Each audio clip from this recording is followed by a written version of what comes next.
One of the rarest chanterelle species in Victoria, Australia is this large chunky guy. It's a smooth chanterelle or semi-smooth chanterelle. It's always very large, sort of a yellow colour, sometimes a little orange. Has a nice apricot scent to it. It's extremely rare though. I think I've only seen it about 4 times in 14 years. The first time I found it was under a single messmate stringy bark in Selby, and it never fruited there again despite me checking. As far as I know, it only seems to grow exclusively under messmate stringy barks or Eucalyptus obliqua. But I've looked under thousands and thousands of messmates at the right time of the year and only found about 3 or 4 that ever had this fruiting below it, so obviously it is extremely rare.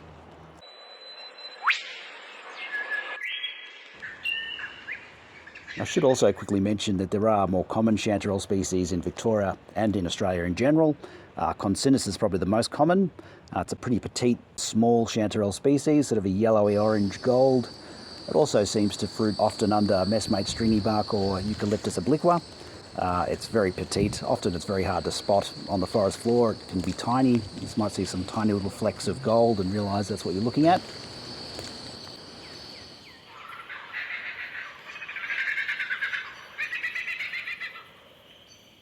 Another Victorian chanterelle vine that's worth mentioning was when I found this particularly unusual chanterelle species growing under a stand of established oak and chestnut.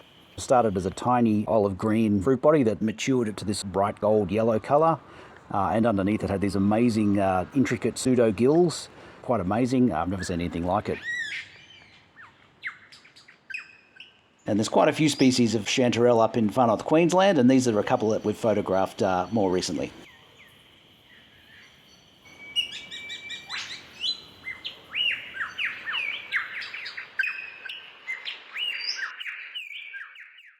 So as you can see, this is the ideal habitat for these guys, which is established messmate stringy bark forest. It is a bit like trying to find gold though. It's a bit of a needle in a haystack situation, but we'll get out there and see how we go.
So there you have it. That was a chunky chanterelle adventure. Hope you enjoyed it. Thanks to Jeremy for chatting to me about these, and thanks for tuning in. See you next time.